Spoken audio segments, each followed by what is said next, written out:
minutos. Damos la bienvenida al doctor Mauricio Alarcón. Él es el director ejecutivo de la Fundación Ciudadanía y Desarrollo. Mauricio, muy buenos días. Quisiéramos conocer el punto de vista de la fundación que usted dirige sobre esta otra de las polémicas leyes del Ejecutivo.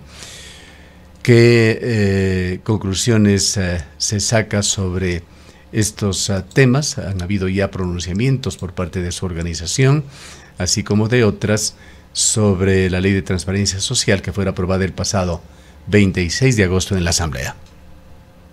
Gustavo, buen día, un saludo para ti y para la audiencia de Antena 1. Creo que el punto de partida lo has dejado tú en la parte previa con total y absoluta claridad. Gentes en materia económica tienen una razón de ser, tienen requisitos que se tienen que cumplir, tienen un procedimiento especial en razón de la urgencia. No cualquier cosa cae en este sentido. No es que el día de mañana, porque a mí se me ocurre que una norma es urgente en materia económica, la presento como tal y se tramita como tal. Claro, nos dirán el que tiene los votos manda, pero lo cierto es que no todo es urgente en materia.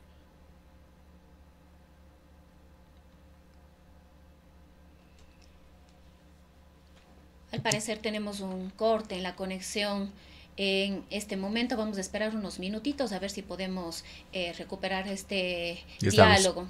Yo les escucho con claridad, Rosana, querida. Mauricio, buen día. No sé si ustedes me escuchan. Buen día. Rato no. Pero tuvimos un corte, sí. Entonces simplemente les decía que una cosa es un impacto económico que tiene toda ley que se discute y aprueba la Asamblea Nacional, que no es lo mismo que una ley urgente en materia económica. Por lo tanto, eso es lo que ya se ha atacado a normas como las que están tramitándose en la Corte Constitucional con las audiencias de estos días y que con seguridad también tendrá un tratamiento similar esta denominada ahora Ley de Transparencia Social, originalmente presentada como Ley de Fundaciones. No tiene unidad de materia, no es urgente en materia económica y no se ha respetado esos principios básicos que están establecidos en la Constitución y la ley para este tipo de proyectos. ¿Qué mecanismos de control propone la ley? Pues esto se ha pregonado por parte, sobre todo, de asambleístas de ADN para tranquilizar sobre la situación, para evitar el uso político de la supervisión sobre organizaciones sociales, que ha sido uno de los temores fundados por experiencias del pasado. Gustavo, la sociedad civil no se opone a la transparencia. Desde hace muchos años venimos implementando mecanismos de rendición de cuentas por voluntad propia hacia nuestros beneficiarios, hacia la ciudadanía. Permanentemente rendimos cuentas a nuestros donantes y cooperantes. Meter en este momento cuestiones como estas en una ley hasta podría ser respaldado por nuestro sector, aunque este tipo de prácticas no deben venir impuestas por el Estado según los estándares internacionales. Ahora bien, no se trata solo de transparentar y rendir cuentas, porque en este momento muchos ciudadanos han comprado ese discurso de que las organizaciones lavan dinero, como tú bien decías, en unas cifras que no han podido ser respaldadas por quienes las han afirmado. Se habló de 600 millones lavados en la sociedad civil, después se habló de 30,000 millones lavados a nivel nacional, y hasta ahora no vemos una sola evidencia sobre este tema. Lo que sí sabemos es que hay ministerios, ojo, entes de supervisión de organizaciones de la sociedad civil que ya han detectado fundaciones, corporaciones, asociaciones que no están haciendo su trabajo y que más bien, como tú conoces, hasta han sido denunciados en la fiscalía. Por lo tanto, ¿era necesaria esta ley? Definitivamente no. Y si a eso sumamos que se incorporen a la norma, por fuera de los temas de transparencia, cuestiones vinculadas a, por ejemplo, la disolución de organizaciones bajo ciertos parámetros, nos trae a memoria los peores recuerdos del decreto 16 del correísmo, que a partir de su vigencia en el 2013, hace 12 años, para lo único que sirvió fue para ser herramienta de persecución, de hostigamiento y hasta de cierre de organizaciones críticas. Lo que sucedió con Pachamama, con Acción Ecológica, con la Unión Nacional de Educadores.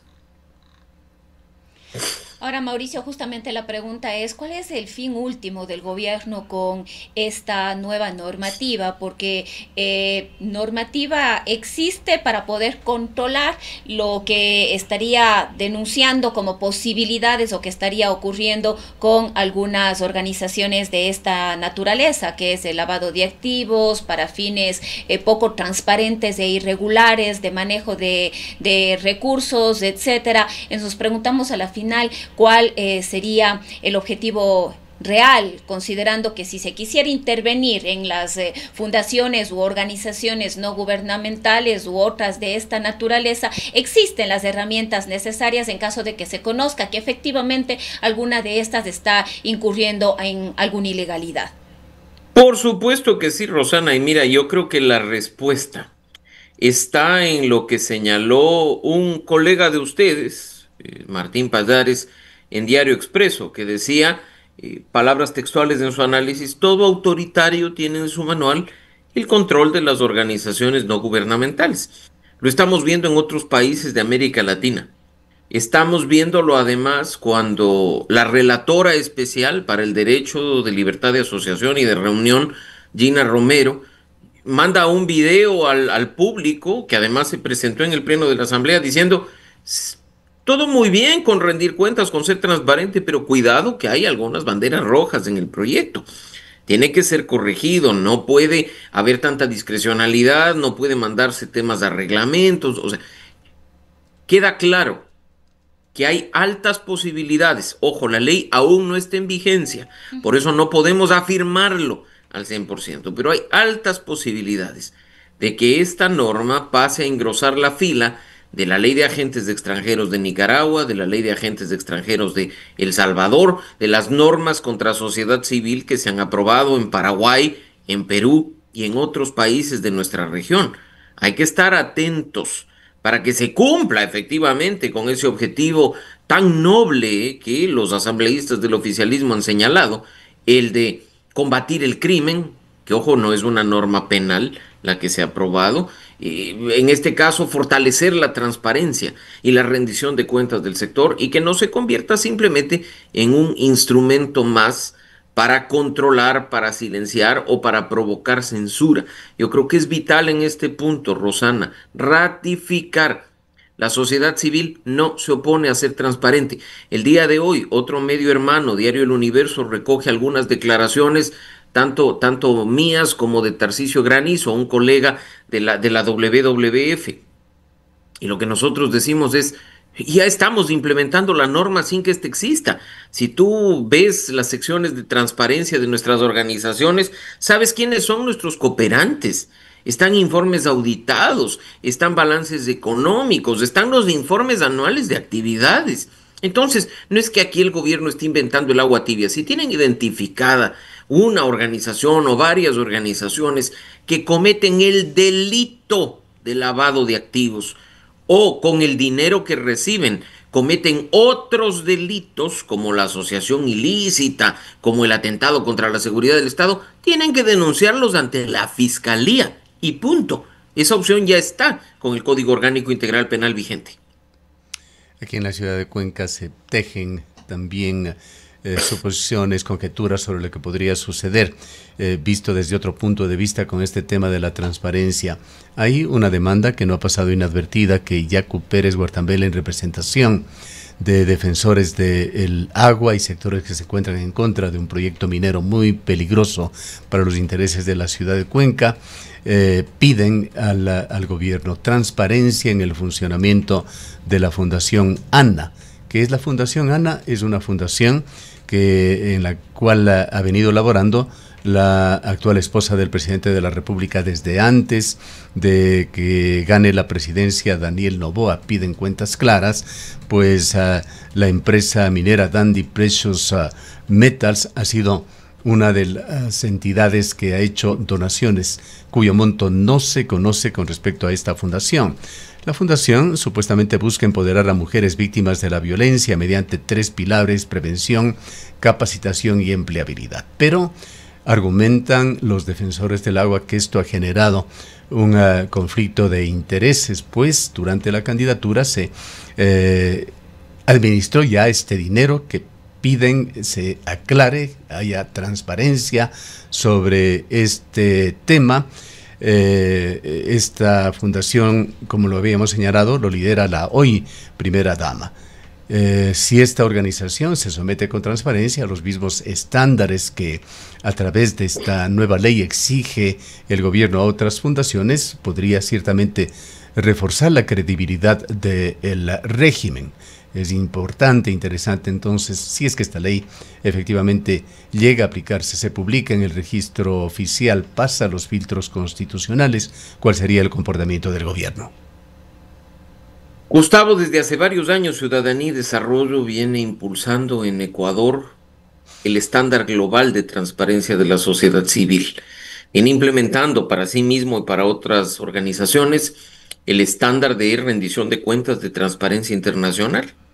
No dudes, y en este momento aprovecho el espacio para invitar a la denominada Fundación ANA a recibir asistencia de Ciudadanía y Desarrollo para cumplir con los estándares de transparencia del proyecto de ley que podría convertirse en ley por iniciativa del Ejecutivo. Porque si en este momento Gustavo, Rosana o cualquiera de quienes nos están siguiendo en este espacio ingresan a proyectoana.org, que es la página web que se refiere a lo que tú has señalado, pues lo único que consta, además de un gran despliegue fotográfico, es la mención a una fundación. No se sabe quiénes son sus miembros, no se sabe quiénes han dado donaciones, no se conoce si han presentado balances y si estos han sido auditados. Así es que la transparencia empieza por casa. Nuestra mano extendida a la primera dama para asesorarle en lo que significa la rendición de cuentas y la transparencia, para que, por ejemplo, nuestros hermanos de Azuay y de Cuenca conozcan si, por ejemplo, ha habido conflictos de interés entre el dinero recibido, las acciones ejecutadas y los discursos manejados respecto de ciertas actividades en dicha provincia. Ahora, otro de los temas sobre análisis respecto de esto tiene que ver con la Superintendencia de Economía Popular y Solidaria. Esta entidad estaría, digamos, sería la competente y estaría capacitada para poder tener el control de estas organizaciones.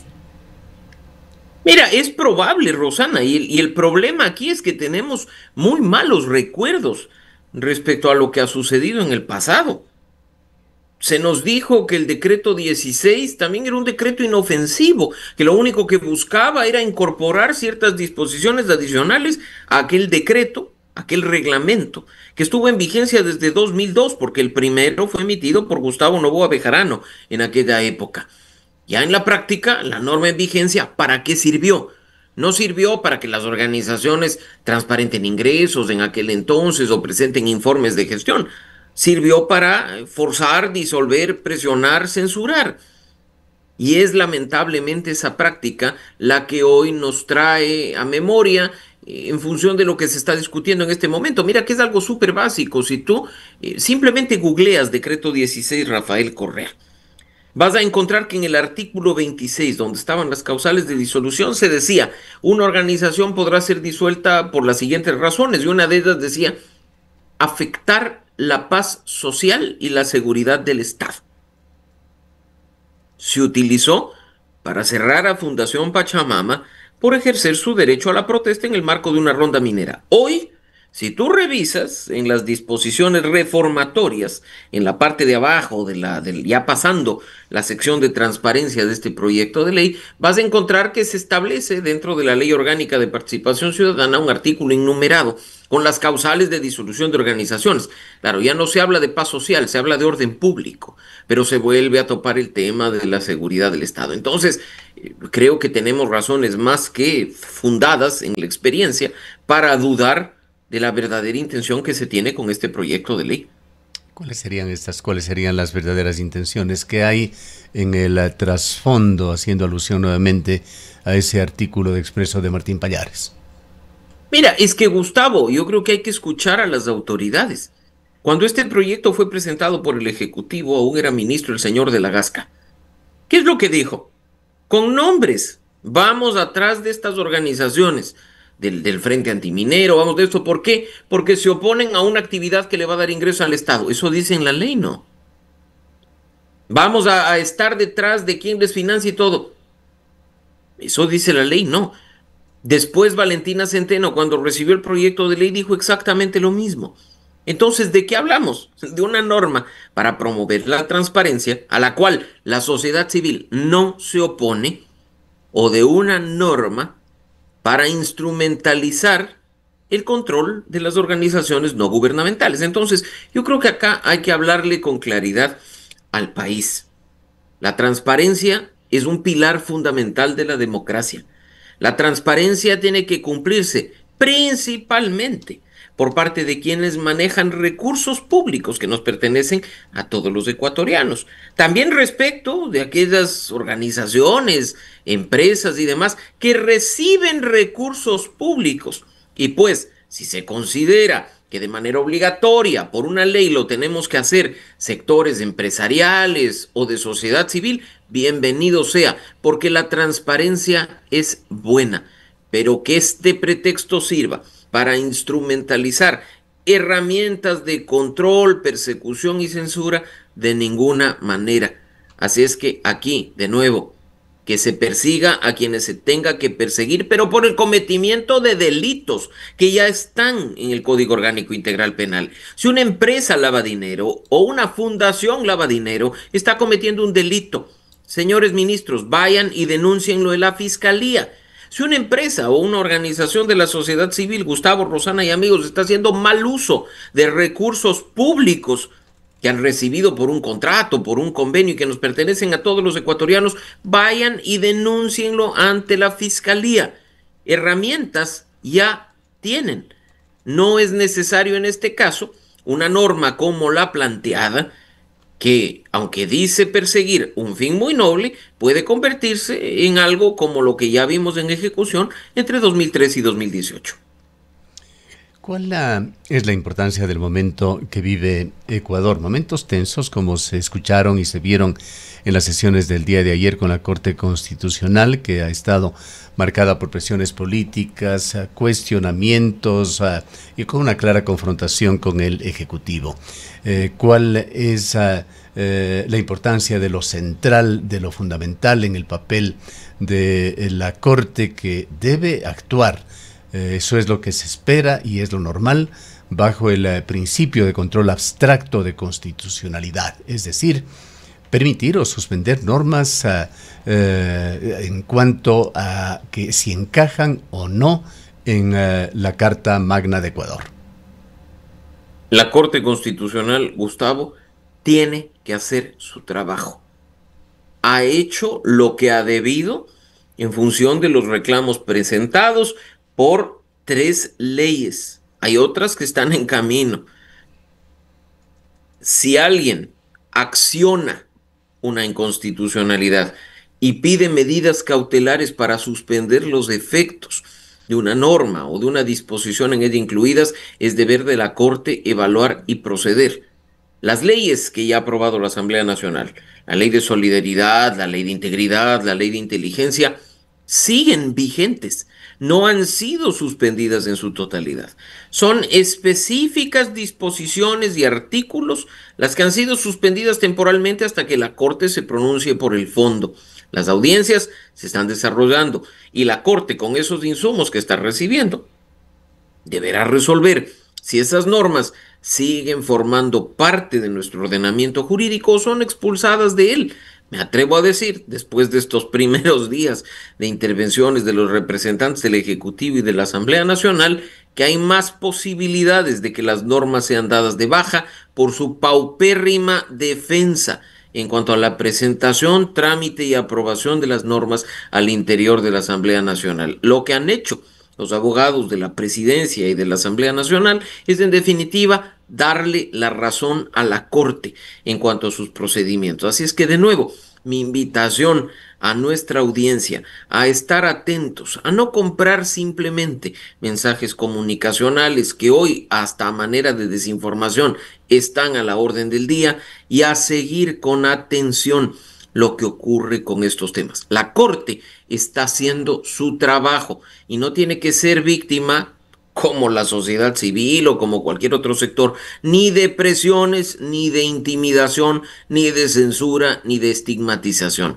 Las instituciones tienen que seguir funcionando, hay que fortalecerlas, no debilitarlas, incluso con propuestas de consultas populares o de referendos que incluso van en la vía de consagrar nuevas herramientas de presión que no van a llevar a nada a una institución que debe permanecer independiente.